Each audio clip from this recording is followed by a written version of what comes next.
이거 정말 충격이었습니다. MB 시즌 2다. 결국 이제 이렇게 됐군요. 네. 자, 언론 종사하시는 우리 변희재 대표 어떻게 생각하십니까? 이번에 한상혁 방통위원장 면직시키고 이동관 씨를 지금 후임으로 내정한다는 얘기가 있는데 그 내정으로 결정 났습니다. 결정 났어요. 결정 났어요. 어떻게 됩니까 그러면? 한상혁 씨를 내쫓은 것 자체가 아마 이동관 씨였을 거다. 이미 MB 정권 때 홍보수석 할 때 이미 정현주 씨를 내쫓아 봤거든요. 그랬죠. 그래서 해봤기 때문에 저희가 빨리 들어가서 빨리 이거 판을 잡아가지고 나름대로 이제 총선도 준비하고 하려니까 지금 급하게 돼서. 근데 이제 과연 그러면 이동관 씨가 들어가는 부분들에 대해서 윤석열이나 뭐 윤핵관이나 좀 무당 세력들은 좀 찬성을 했을까? 무당 세력이요? 저 무당 세력. 그러니까 이 정권은 이제 무당 세력, 검찰 세력, 이명박 세력 이 삼중 정권인데 누가 봐도 이동관이 들어오면 학폭을 빼더라도 말이에요. 학폭 문제를 빼더라도 MB 정권 때 이미 이 사람은 어떻게 보면 더럽혀진 사람이에요. 그러니까 언론을 할 수 있는 사람이 아니란 말이에요. 언론 관리를. 네. 근데 저 사람을 과연 들어올 때 검사 세력이나 무당 세력이 가만히 있었겠냐. 누구도 상식적으로 반대해야 되는데 그 얘기는 결국 이명박 세력이 지금 거의 다 장악을 한 게 아닌가. 그래서 청와대 인적 구성을 보면요. 네. 이미 게임 끝났다는 게 자, 정무수석이 이준복. 네, MB계 그 가방모찌 출신입니다. 거기는 이제 아예 MB랑 상대를 못하고 김무성계 가방모찌인데 그 홍보수석. 네. 김은혜는 원래 이동관 밑에서 일했었어요, MB 때. 아, 그래요? 네, 이동관이 홍보수석 할 때 김은혜가 국장을 했죠. 그리고 그 이동관 밑에서 홍보국장을 했던 한호섭. 지금 대통령실 상황실장이에요. 네네네. 이거 전부 다 완전히. 그리고 강승규 신부사했어. 네. 그 MB계잖아요. 다 MB계, 다 MB계. 다 MB계네. 그리고 이제 이재호. 난 이재호 씨가 이제 드디어 나는 그 당의 상임 고문이라는 거 어제 처음 알았는데, 마치 완전히 독립 원로처럼 얘기하다가 어제부터 자기가 상임 고문이라 그러는데, 한번 생각을 해보세요. 오인에 대해서, 오인회가 좀 말이 많잖아요. 네. 이재호가 나오더니 내가 당의 상임 고문을 잘 안다. 그런 비선 조직 오인이 없다 그러는데, 어떤 특정 정권의 비선 세력이 있고 없고를 판단해서 발표하려면요, 그건 그 정권의 측근이 아니면 안 돼. 그렇죠. 핵심 세력이 아니면은. 없다고 아예 그냥 다른 데서 딱 때려버린단 말이에요, 이재호 씨가. 그 이재호 씨는 지금 1년 내내 윤석열 정권을 비판해왔는데 안 잘리잖아. 그럼 이지원은 뭡니까? 박쥐예요? 안 잘리잖아. 홍준표 바로 잘렸잖아요. 네. 안 잘리잖아, 이재호. 네, 왜 그래요? 완전히 이제 이명박보다도 더 위가 이재호예요, 지금. 이명박은 좀 사람이 좀 뭔가 좀 부실해 보이잖아요. 이재호는 이게 이 치밀한 이 작전 전략이나 이런 정치 공작의 기재고, 아까 말한 대로 그 이동관, 이재호, 한호섭이 완전 삼총사거든요. 이 세 명이 딱 잡겠다고 봐야 되는 거예요. 그래요. 그리고 이제 그럼 이 사람이 들어가서 뭘 할 거냐. 네. MB 때 해봤잖아. 네. KBS에 김인규 꽂아버리고 MBC에 김재철 꽂았는데 이게 효과가 별로 없었어요. 꽂아봐야. 그래서 이 사람은요 아마 팔 겁니다 아마. 네? YTN 네. 조중동에 팔아넘기고 MBC 재벌에 팔아넘기고 아마 이렇게 할 거예요 아마 스타일 볼 때는. 그래서 지금 조중동이 아무 말도 안 해요. 조중동도 이런 인사에 대해서 예를 들면 중앙하고 조선은 반대만 하잖아요. 아니 그리고 솔직히 동아일보는 예전에 해직 공무원들 공무원이래 해직 언론 기자들이 얼마나 사실은 그때 힘들게 싸웠었습니까? 투쟁하던 분들이에요. 근데 요즘에 찍소리도 못하는 걸 보면은 좀 정말 너무하다. 무슨 중앙이나 동아에 뭐 선물 하나를 줄 거를 얘기하지 않았을까? 이동관 스타일이 그래요. 일하는 스타일이요. 뭘 주고서 받는 겁니까? 어떻게 보면 일을 잘하는 스타일이에요. 기브앤테크 잘하고 잘 챙기고. 그리고 술 잘하고. 지난 술이 MB 정부 중요하네. 때 뭐 종편 4.4 선정할 때 보세요. 그때 네. 뭐 최시중 방통위원장을 중심으로 해서 줄 거 주고 받을 거 확실히 받고 이렇게 해서 보였는데, 저는 변 대표 이야기에 좀 덧붙여서, 자, MB 정부에서 참여했던 인사들이 다 지금 국정장을 했다. 자, 이것은 현상적으로 맞는 말인데, 이면적으로 보면, 야, 그럼 윤석열을 잘하면 도대체 뭐야? 대통령 윤석열이고 집권 세력은 윤석열 정권인데, 네. 왜 이 사람들은 없어? 고작 해봐야 검사 한 20명 그게 끝이야? 그럼 나머지 MB 정부에 일했던 사람들이 다 장악해도 나는 무방비네? 너희들 알아서 해먹어? 자, 이런 걸로 보면 정권의 지금 국정 운영 기반이 얼마나 지금 허약한 상태이냐. 그래서 한 사람 한 사람이 개인기로 다 들어갔다는 거예요. 제가 파악한 정보는 이래요. 집단적으로 MB계가 움직인다, 대통령이 나섰다, 이재호가 한다, 이게 아니고 네. 한 사람 준비하고 있다가 개인기를 발휘해서 자리를 차지하는데 알고 보니까 다 MB계가 장악한 거예요. 이 말은 이명박 대통령을 앞장 세우는 척하지만 실제로는 개인기로 다 장악했는데, 그것은 결과적으로 윤석열 정부의 지금 국정 그 기반이 어느 정도 취약한지를 보여주는 것이고 앞으로 점점점 심화될 텐데 이 사람들은 아무런 책임감이나 부채의식도 없다는 거예요. 다 해먹고 나오지 않습니까? 그럼 책임은 누가 져요? 윤석열 정부가 윤석열 져야죠. 정부가 다 져야 되니까 윤석열 혼자 질 거니까 그냥 우리 할 수 있는 거 다 하고 그냥 빼먹을 거 다 필요한 빼먹고. 다 빼먹자 이렇게 이제 이미 가버렸다 이런 이야기를 제가 들었습니다. 그래서 뭐 그런 한간에 그런 얘기도 있더라고요. 안에서 그러니까 대통령실에서 일했던 사람들이 정보 아는 사람들이 좀 있을 거 아니에요. 헛소리 나오지 않으려고 공기업에 다 보냈다. 딴소리 네. 아니 그래서 진짜 그때 당시에 잘렸다고 하던 사람들이 전부 다 조용하잖아요. 다 공개 다 갔어요. 좋은 데로 갔대요. 네. 맞아요. 어. 그리고 그것도 표현에 의하면 개인기로. 왜냐하면 거기에 개인기로? 자리가 비는지 안 비는지 윤석열 정부의 인사 담당관실이나 모른대. 관심도 없대. 그건 여사도 관심이 없대. 왜냐면 여사는 하고 싶은 일이 따로 있는 거예요. 그래서 통상적으로 정권이 이제 출범하고 이런 거 아니에요. 그 주요한 자리에 어떤 개혁적 인사를 가지고 혁신 성과를 낼 것이냐 말 거냐 이러면서 인재풀을 쫙 만들 거 아니에요. 그게 근본적으로 없다는 거예요. 그러니까 빈자리 보고는 아 내가 가겠습니다라고 하면 실제로 비서실장 유명하신 분 지금 정말 6개월 만에 잘릴 것 같은데 지금 2년째 지금 건재한 분 있지 않습니까? 네. 그분한테 대충 동의 구하면 다 간다는 그 거예요. 사람도 MB계예요. 예. 그래요? 김기도 MB계고 제가 파악하기로는 그거 다 상황실장이 다 정리하고 있습니다. 네. 네. 사실 그 한호섭 씨가 굉장히 유능한 사람이거든. 저 사람이 다 정리하고 판정내서 그래서 정권이 그나마 유지되는 게 그런 사람들이 있기 때문에. 아니 생각보다 검사 출신도 사실은 크고 굵직굵직한 자리에만 사람들이 신경 써가지고 잘 모르지만 한겨레인가 경향신문인가 어딘가 기자들이 그걸 조사를 해봤대요. 그랬더니 엄청나게 지금 다 밑에 깔려져 있다는 거예요. 그러니까 뭐 문재인 정부 때 뭐 자기네 자리를 나눠 먹었네 어쩌네 이러면서 계속 비판하고 비난한 게 이제 이 정부인데 그 사람들보다 훨씬 더 많이 조직적으로 훨씬 더 빨리 이 모든 것을 지금 장악하고 있다는 거야. 그러면 여기는 기본적으로 검사 출신과 MB 정권 때 있었던 사람들이 다 양분해서 나눠 먹었다고 보는 게 훨씬 나은 거죠.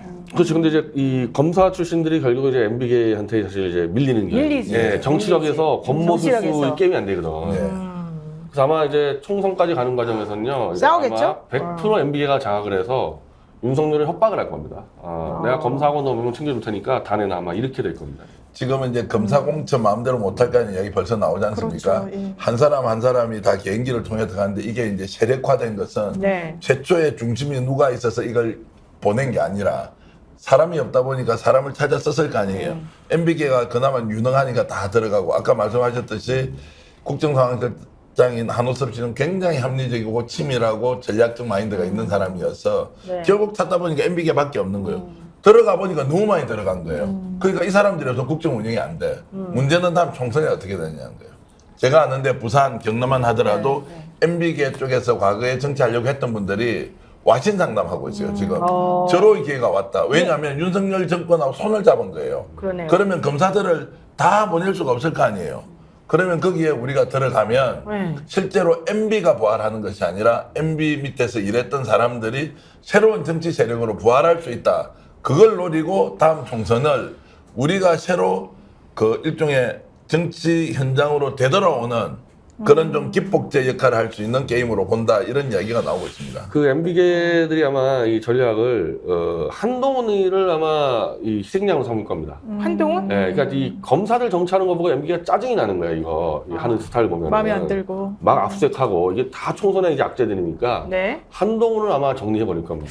저는 지금까지 쭉 주신 말씀을 들으면서 일단 진보 정부와 보수 정부를 좀 대별해서 봤을 때 보수 정치인들 MB계 잔존 세력들이었죠. 왜냐하면 정권을 나중에 빼앗겼고 본인이 모셨던 이명박 대통령은 실형을 선고받았잖아요. 그렇다면 이 세력들이 자기의 안위를 위해서 윤석열이라는 대통령을 수단화한다라는 생각을 받아요. 자기가 다시 정치적인 미래를 모색하기 위해서 아주 정치적 이해관계만 중심에 있다라는 생각이 들고 최소한 진보 정부는 그렇지는 않습니다. 가치지향적이고 동지적인 개념이 있고 뭔가 이런 부분과 관련해서 큰 좀 차이를 보여주는 게 아닌가 이런 아니, 생각도 그러니까 드네요. 대표적으로 이명박하고 이재호가 완전히 암수 한 몸인데 암수 한 번이야? 왜 이재호는 윤석열을 까고 이명박은 총괄청 가서 윤석열 만세 부르냐? 이거 최욱 씨가 확인했대잖아 이재호한테. 왜? 뭐라고? 둘이 생각이 똑같냐? 이 윤석열에서 똑같다. 이명박도 윤석열 일을 간다. 싫어한다. 자기 감옥도 보냈고 그럼 뭐 하겠다는 이 사람들을 지금 정치 공작하고 있다는 거잖아요. 이재호와 이명박은 윤석열을 둘러싸가지고 한마디로 총선 전후로 윤석열이는 술만 마시는 대통령을 해놓고 네. 권력은 자기들이 잡겠다는 거예요. 실권은 그럼 그렇게 바보예요? 윤석열이가 바보죠. 바보예요. 예. 아니 그렇게 아무것도 그래서 이제 모르고 김건희를 정리하는데 네. 이제 내가 이 미스터리가 풀렸어요. 어떻게? 강신업이를 제거한 건 누구냐? MB계들이죠, 당연히. 그러니까 굉장히 중요한 지적인데 지금 다음 총선에는 누구한테 줄 서야 되느냐? 첫 번째 윤핵관이었어요. 두 번째 김건희였어요. 지금 아니에요. 이제 MB계로 가야 이게 돼? 한동훈도 말씀하셨듯이 이게 밀려날지 모르고 왜냐하면 한동훈을 내세우는 순간 총선에 참패하니까. 몰패할 수가 있다고요. 그리고 저 카드를 무리하게 써서 강남에 내보냈다? 이러면 안 된단 말이에요. 네. 그러면 이 상황에서 전체적으로 정리를 할 세력이 필요한데 네. 김건희 안 되죠. 윤석열 안 되죠. 검사 집단 안 되죠. 그리고 어떻게 자연스럽게 MB계들이 딱 나와서 장악을 하면서 보이지 않게 권력 투쟁을 엄청나게 해서 자기들이 후루룩 짭짭 먹을 수도 있다. 그 정도의 결기를 가지고 지금 부산 경남 쪽은 움직이고 있더라고요. 그래서 지금 공천 받으려면요. 빨리 MB계 찾아가야 돼요. 이재호. 이지원에 가야 MB계 돼? 찾아가야 돼요. 아 그럼 최혁이도 나중에 공천 공천하는 거야? 아니 아까 안 그래도 최욱 씨가 되게 힘들어하더라고. 최욱 왜 씨가 힘들어해? 방송에서 공천 확정이래잖아요. 이재호랑 엮여 있어 자기 되게 욕 먹는다고 엄청 힘들어하는 것 같은데. 정영진 공천 확정이다. 아 내가 보니까 정영진과 최후의 승리자구만. 그리고 여기 하나 재밌는 게 한호섭하고 이동관이 저랑 아주 가까운 사이들인데 MB 때부터. 그러니까 제가 태블릿으로 감옥 가는 과정에서 많이 도와주고 했단 말이에요. 그래서 아 도와줬어요 그래도? 그래도 그 의리가 사람들 있네. 그게 있어요. 그게 이 친박보다 나아 그런 게. 의리 있네. 그러니까 태블릿 조작을 해서 너무 잘 알아요, 이 사람들은. 그 실제로 이 사람들 제가 책을 다 줬기 때문에 이거 알고 있기 때문에 내가 아까 왜 한동훈 죽인다 그러면요. 이거 큰 문제는 정권에서는 한동훈만 제거하고 끝내려고 그럴 겁니다, 이걸로. 아 그래서 원 대표님이 막 이런저런 방송 나가서 막 한동훈 야 임마 너 나 잡아가면서 오만 얘기 다 하시잖아요. 근데 못 건드리는 게 이유가 배후가 있네. 아 그거는 이게 MB계가 봐주기 때문이야 이제? 그러니까 사실 그 사실이네. MB계랑 제가 훨씬 친박보다 훨씬 가깝죠, MB계랑. 아 그래요? 친박들은요. 박근혜 치맛자락만 붙들고 있으면 먹고 살잖아요. 그러니까 무능한 집단이고 이명박계들은 좀 브라질식 축구야. 개인기가 뛰어나 애들이. 왜냐면 이명박 붙잡아도 안 나오거든. 다른 개인기가 화려하고 친박들은 그냥 박근혜 붙잡고 있는 무능 집단들. 아, 그럼 친박이랑 또 이명박계랑 사이가 엄청 안 지금 좋잖아요. 아니 이명박계하고 다 나쁜 게 아니고 이재호하고 이동관하고 최악이 안 좋아요. 박근혜는. 그러니까 지금 감망하고 있는데 야 이 정권은 이재호가 먹고 있다. 이거 박근혜 못 참을 겁니다. 아니 그래서 그 이번에 이동관 씨 아들 학폭 사건 터졌을 때 원래 이재호 씨가 정순 씨 아들 학폭 사건 맞아요. 터졌을 때 난리 맞아요. 쳤었잖아요. 조용해. 기류가 좀 다르죠. 이번에 이동관 씨 아들 학폭에 대해서는 아무 말도 못 한다는 거예요. 심지어 방송 중에 자리도 뜹니다. 막 얘기가 불편하다고, 나올까 봐. 불편하다고. 그게 가능한 그 거예요? 이동관은 임명한 게 이재호일 거예요. 근데 이재호 나쁜 사람이네. 나쁜 사람이죠. 저는 원로 정치인 이렇게 나와서 정말 균형감 있게 좀 정의롭고 네, 상식적인 네. 발언할 때 네. 막 우리 저도 열광하잖아요. 박수 내가 쳤어요. 지지하든 지지하지 않든. 근데 최근에 지금 이재호 전 이제 상임고문이 하는 행태는 야 매우 정치적이다. 좀 심하게 이야기하면 와 예도에서 논다면 노는 분이니까 미끄럼이다. 결국에는 본색이 드러나는구나 네. 이런 생각이 들 정도로 특별하게 이동관 수석의 문제에 대해서는 함구하고 있다. 왜 그러냐 이런 왜? 질문을 네. 친해서? 그러니까요. 친소관계나 또는 이 사안이 갖고 있는 정치적 중량감을 스스로 알겠죠. 이거 지금 놓쳐버리면 방송장악도 안 되는데 방송장악을 해야 이재호를 중심으로 MB계가 대거 총선에 진출해서 정권 다시 먹을 수도 있다. 그리고 그걸 다시 되돌리면 이제 까먹고 있던 거죠. 리마인드 시키면 지난 대선 과정에서 MB계가 윤석열 띄웠다는 이야기 있었을 때 네. 말도 아닌 소리 하지 마라. 무슨 너가 띄우느냐. 근데 이게 우연의 일치처럼 그것이 뭔가 기획되고 계획되고 철저하게 준비한 것은 아니지만 윤석열 대통령이 국정 운영의 정당성 국민의 그 신뢰를 얻지 못하는 과정에서 그것이 있어서 MB계가 장악한 것처럼 스토리가 만들어져 버린 거죠. 앞으로는 MB계가 엄청나게 힘을 쓰면서 윤석열 대통령을 좌지우지할 것이다. 이렇게 보면 돼요. 그럼 이재호 씨가 KBS 사장 갈 수도 있는 거예요? 아 그런가 그분은요. 그런 건 아니에요? 뒤에서 배우 조정? 그런 건 아니 아니야? 그분은 이제 윤석열은 이제 술만 먹게 하고 자기가 실세 총리하고 술만 먹게 하고. 아니. 이재호 씨 오늘 오전에 네. 이동관 학폭대에서 다 네. 당사자끼리 화해하고 끝난 거다. 그러니까 그런 얘기를 하는 거예요. 맞다는 얘기를. 그러니까 완전히 자기 패거리 이권만 찾는 사람이에요 이재호는. 그동안 그러니까- 이미지 세탁한 거네요, 그냥. 그렇지 그런 게 네. 엄청나게 원래 효과를 그래요, 원래. 보여요. 그 진짜 머리가 좋네. 다음 우리는 그때 모르고 당했잖아 그러면. 그거 다음 총선에서 한번 보세요. 그래서 100석 얻었던 120석 얻었던 80석 얻었던 누가 국민의힘이? 국민의힘에서 그렇게 얻었다고 치고 네. 거기에 한 5, 60%가 이재호 또는 MB가 심은 사람이다. 그럼 그 당은 누구께 돼요? 윤석열 대통령 것이 돼요? 이재호 상임 고문 것이 돼요? 이지엽게 되겠지. 그렇게 생각하면서 어. 많이 이기고 적게 이기고 아니에요. 선전만 하면 MB가 다 먹기 때문에 그러면 다음 대선은 뭡니까? 한 판 더 붙는 거 아니에요? 아니 그러면 오히려 총선 끝나고 나면 완전히 우리 대통령을 레임덕 되겠네. 그러네. 자기 사람이 하나도 없는 거잖아. 자기 편도 없고. 이미 없어요. 그러니까 한동훈이 나와서 저 난리를 치는데 일종의 법무부 장관이라는 자가 나와서 쇼맨십으로 언론 부축해서 계속 보도하도록 하는 일종의 뭡니까? 우리 그 어릴 때 했던 갤러그 게임 같은 거 있죠. 네. 국정 운영을 통해서 국민들과 상대하는 것이 아니라 특정한 개인기를 가지고 나서 막 퍼포먼스하고 쇼를 하는 거예요. 이게 우리 정권이 힘 있다는 거 보여주는 이런 것들이 저는 과도해질수록 아 이제 정권이 힘이 빠지고 있구나 이런 생각을 하고 있습니다.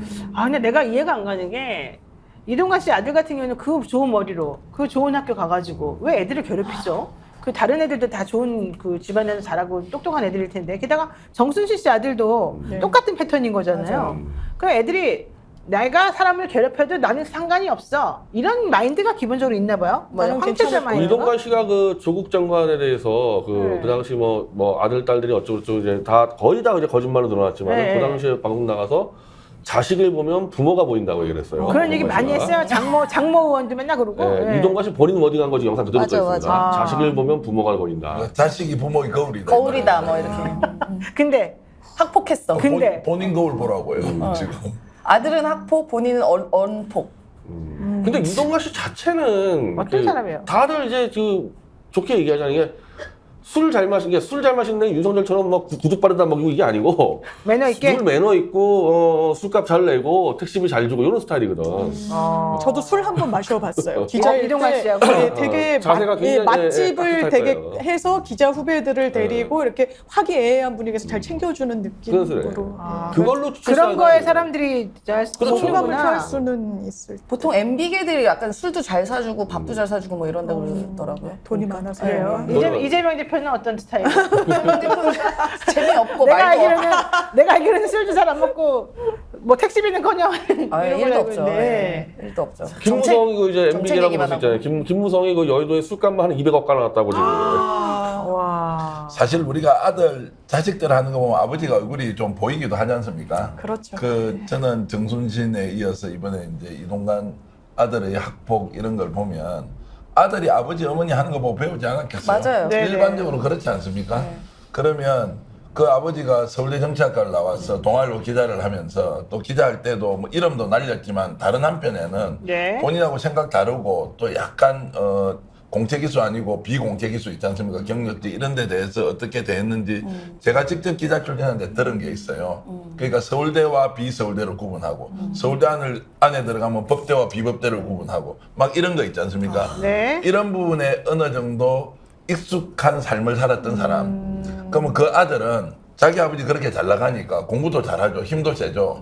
우리 같으면 상상이 사실 잘 안 되는 이야기예요. 더 겸손하고 낮추고 남을 배려하고 이렇게 하는데 강자로만 계속 살았으니까 원래 좀 하찮고 별 볼 일 없고 머리 나쁘고 이런 애들은 그냥 두들겨 좀 패도 된다. 이런 생각을 하는 사람들이 과거에 있었잖아요. 진짜 그러니까 그런 저는 약간의 DNA 같은 게 좀 삶에서 그대로 드러났을 거다 이렇게 보고. 자, 그런데 커가지고. 2023년 6월 8일 오후 한 3시경에 속보. 기사가 났습니다. 예. 지금 기사예요? 예, 기사가 났는데요. 지금 기사라고 이게? 예, 아, 기사가 속보 났는데 이동관이 아니 뭐 특별한 기사가 아니라 본인이 변명하는 그러니까 기사예요. 변명하니까. 자, 우선 사실관계를 떠나서 미안하다. 다만 야당 대표까지 나서서 무차별한 카더라식 폭로를 지속하고 이것이 왜곡 과장돼서 언론과 SNS를 통해 확대 재생산되는 상황은 침묵할 수 없다. 아들이 피해자로 알려진 학생 A의 머리를 하나 내가 실험을 한번 시연을 이게 그거라고 치고 300차례 막. 머리를 내가 한번 해볼게요. 아들이 피해자로 알려진 학생 A의 머리를 책상에 300번 이렇게 300번 부딪히겠다는 이 얘기, 깎은 손톱을 침대에 뿌렸다는 의혹에 대해서는 상호 물리적 다툼이 있었던 것은 사실이나 일방적 가해 사항은 아니었습니다. 이렇게 말하고 있고요. 그 소리야 그게. 손으로 제압했나 보네. 아, 자, 그다음에 같이 싸우는데 당시 이겼다. 당사자가 그 얘기야, 그 얘기가? 그 얘기네. 당시 당사자 간 사과와 화해가 이루어졌다면서 A 학생이 당시 주변 친구들과 취재 기자에게 사실관계가 가장됐고 당시에도 학폭이라고 생각하지 않았다고 말했다. 그거 이 피해자가 300번이나 머리를 이렇게 찌인 애가 그거 아니에요. 괜찮아. 이렇게 말했다는 거예요. 진실서도 아마 다 그 있대요, 이동관 근데. 스타일은요 아마 그 피해 학생과 부부 만나가지고 그랬겠죠. 뭐 찔러주면서 아마 정리했을 거야. 아니 그러면서 그런 거 잘하는 스타일이거든. 일부 언론에 보도된 진술서 등을 토대로 학폭 사례에 대해서 얘기한 것은 진술서는 사본으로 서명과 작성 날짜가 없고 학생 지도부 정식 진술서도 아니니까 효력이 없다. 너무 아이 시나리오 다 짜고 나왔고. 아니 미안하다 하면 그 되잖아. 자체를 조작했다는 네, 거죠. 그 얘기예요. 또 당시 학생 A도 그거네. 상담교사가 아는 내용을 전부 쓰라고 해서 교내에 떠도는 소문까지 모두 적은 것으로 사실과 다르다고 아이가 말했다고, 그 아이가 그렇게 말했다고 아이를 잘 잡았구나. 이동관 씨가 지금 뒤에서 때려잡았네. 네, 이 특보, 그리고 또 하나 더 중요한 거 있어요. 이 특보 본인과 부인이 학교에 외압을 행사했다는 그런 얘기가 있잖아요. 네, 네. 전혀 사실이 아니다. 뭐 말도 안 되냐. 그건 인정을 했어요. 교사가 이 나와서 사장이. 얘기를 이 했잖아요. 그렇지만 사장이 본인은 통화를 전혀 사실이 아니라고 했어요. 이거 교사가 인정 거짓말한다는 하겠다는 소리네요. 한 달 동안 아니, 가서 쫙 정리해 놨나 보네. 그러니까 학교 안에서 애들이 싸울 수 있잖아요. 그 좀 네. 심하면 주먹 다짐을 할 수도 있잖아요. 네. 그렇게 싸웠는데 둘이가 화해했는데 이게 왜 바깥에 알려져요? 그걸로 끝났어야지. 심각한 싸움이 됐으니까 학교에 조사를 했을 거 아니에요. 맞습니다. 인권의 진정이 그래서 있는 거고. 그렇죠. 그래서 조사하고 진술도 받고 다 해놨는데 그게 아무것도 아니고 화해했는데 왜 이거를 지금 문제 삼느냐? 이거는 말이 앞뒤가 전혀 안 되는데. 그 실제 학폭 위도 안 열렸다고 문 하잖아요. 열렸죠. 예. 그래서 이제 여기 이제 교사들이 문제 제기를 했대. 맞아요. 몇몇이 학폭이 열려야 되는 거 아니냐. 그러니까 그 엄마가 찾아와서 그거 말한 교사 누구냐고. 아니, 심각한 그 감정이 교사가, 그 교사가 네, 증언이에요. 나중에 엄청나게 불리한 일을 당했대요. 아 그렇구나. 네. 야, 자, 그러면 이거 그 정상이 피해 아니지. 학생들한테는 무엇을 얘기했길래 학생들이 이렇게 아무 말도 못하고 그냥 넘어갔을까요? 그러니까 뭐 협박하고 회유하고 뭐. 지금 노영희 변호사나 우리 정도 간다니까 이게 나와서 막 이야기하지. 그냥 정말 열심히 살고 있는 어린애들한테 과거에 있었던 일 다시 이야기해보라. 어떻게 하면 누가 그 진실 고백을 합니까? 자기 그냥 삶의 상처도 될 수 있고 여러 가지 부담도 올 거고 특히 지금 같은 좀 공포 분위기에서는 드러내놓고 말하기 더욱더 어려운 거 아닌가요? 근데 이동관 씨가 튀어나왔다는 것은 이제 임명은 확정됐다고 봐야 되는 거죠. 그럼 이제 본인이 나서서 근데 정리하고 정리하겠다, 판정하겠다는 본인이 거죠. 이제 방통위 빨리 들어가야 되는데 이렇게 시끄럽게 하지 말아라. 너무 이 무도한데? 뜻이겠죠? 그러나 대통령실에서 이렇게 말했대요. 1%가 되더라도 임명 강행하겠다. 더 중요한 건 지지율 이겁니다. 1%가 아니 되더라도. 그래서 그게 중요한 게 아니에요. 그래서 지금 현재 한상혁 방통위원장이 법원의 직무집행정지에 가처분 면직 네, 처분 관련해서 해놨잖아요. 그거 아마 조만간 결정이 날 거거든요. 그거 지난번에 윤석열 대통령이 옛날에 똑같잖아요. 예, 가처분 예. 신청했을 때 인용돼가지고 다시 돌아왔던 이번에도 것처럼 인용될 것 같아요. 이번에도 예. 인용이 돼야 돼요. 인용이 되어야지만 이동관 씨가 와가지고 이걸 못해요. 지금 현실적으로 오늘 어떤 고무적인 일이 있었냐면 한상혁 방통위원장에게 씌운 혐의 중에 하나가 뭐예요? 너가 위원장으로서 사람들 관리를 못하니까 3명이나 너 때문에 뭐 너 있을 때 구속 기소되지 않았냐였잖아요. 맞아요. 그 3명이 다 보석으로 풀려났어요. 풀려났어요. 며칠 전에. 결론적으로 그거 플러스 만약에 가처분해서 한상혁 위원장이 이기면 이동관 씨가 어떻게 먼저 들어옵니까? 그렇죠. 7월 말까지는 어쨌든 이 유지가 될 텐데 그러면서 이제 점점 진실이 드러날 수 있을 거라고 나는 봐요. 야, 근데 지금 이동관 수석이 지금 전혀 학폭이 아니었고 이게 오해됐고 뭐 괴담 수준이고 누군가 조작했다 이러면 이게 원점으로 돌아가서 사과가 아니잖아요. 원점으로 아니죠. 돌아가서 잘못이 없었다. 진실 규명을 지금 해야 되는 걸로 아예 가버렸네. 그렇지. 그럼 작전이 이거네. 아예 깡그리 무시하고 가자. 그러네요. 시간 지나면 까먹을 것이다. 네. 언론은 내한테 유리한 보도를 해줄 것이다. 이미 그렇지. 언론 장악을 시도했네. 그래서 내가 위원장이 되버리고 내가 방통위에 들어가면 뭐 그때 가서 언론이 뭐라고 이걸 쓰겠니? 그러니까 이렇게 어중간하게 지금 사과하거나 하면 안 받아들여서는 된다. 이게 정치적으로 풀리지 않으니까 아예 원천 무시하고 그 개인의 진술서도 조작됐을 수 있다. 사인이 없다. 이렇게 주장한다는 거는 완전 100% 무시 전략이네. 근데 그렇습니다. 전략을 참 잘 쌓아. 조중동은 일단 조중동하고 탄탄한 거래를 쳤을 겁니다. 조중동가 꽉 잡고 있을 거예요. 그러니까 저희가 MB 때 해봤어요. 실패했단 말이에요, MB 때. 알아, 왜 실패했는지를. 왜 실패했어? 그때 더 정확했어야 되고, 아. 조정동에 덮어줬어야 되는데. 더 세게 더 했어야 세게 가야 되는데 더 세게 못해서 아주 과거 단단하게 나왔을 거예요. 노인 변호사하고 폭탄 한 잡시다. 팔 감고 이렇게 어떻게 하느냐. 언론사 뭐 야야야 다 지난 일인데 그 끝난 거 지금 문제 삼아 뭐 할 거야. 그 사람 이야기 다 사기야. 돼서 넘어가. 다 좋은 게 좋은 거 아니야? 이게 원래 강자가 횡포 부리고 과거를 지울 때 쓰는 일반적인 수법이 이거예요. 맞아요. 완전 무시 전략.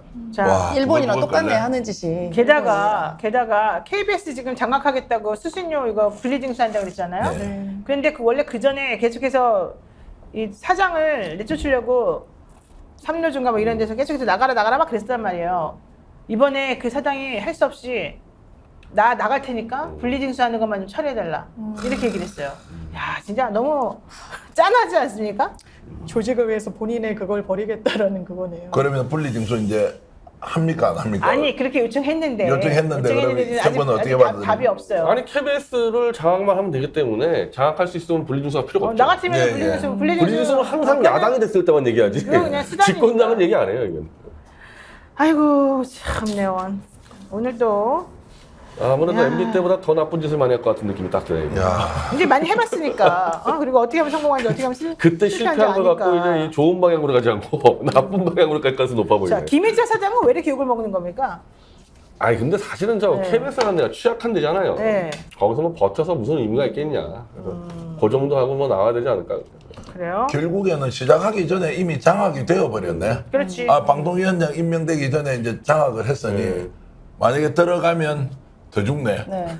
야, 안 봐도 화나네. 들어가면 더 죽네. 그러면 우리가 이제 더 열심히. 유튜브도 장악할 수도 유튜브도 있을 이제 거고요. 아마 네. 장악할 아니 거고. 방통에서 원래 SNS 라고 그랬어요. 하니까. 유튜브도 관리해요. 네, 맞아요. 그래서 통신이. 네, 이제 이 유튜브와 관련된 지침이나 이런 거를 좀 더 촘촘하게 만들어가지고 이런 스펙스 같은데 이런 불온한 이런 방송에 대해서 그런 방송. 네, 뭔가 조치를 취하려고. 그런데 이것도 있어요. 실제로 유튜브를 장악하려면요. 지금 국가가 언론을 통제하는 첫 번째 수단이 광고하고 협찬이거든요. 네, 돈. 유튜브에 대해서도 광고를 줄 수 있잖아요. 우리도 지금 광고 받으려고 이렇게 뭐 토킹 헬스케이도 하고 아이고 넘어간다. 하여튼 이렇게 하듯이 이동관 정도의 머리라면 실제로 자신에게 유리한 방송하는 데는 어떤 식으로든 지원하면서 언론을 더욱더 집요하게 장악해서 내년 총선에 MB계의 부활을 반드시 성공시킬 것이라는 착각을 하고 있을 것이다. 이렇게 저는 지금 봅니다. 뭐 특정 날짜까지 나와서 10월 며칠에 해서 뭐 방송 패널들이 있잖아요. 이것도 다 싹 정리한다고. 정리한다는 얘기도 들려요.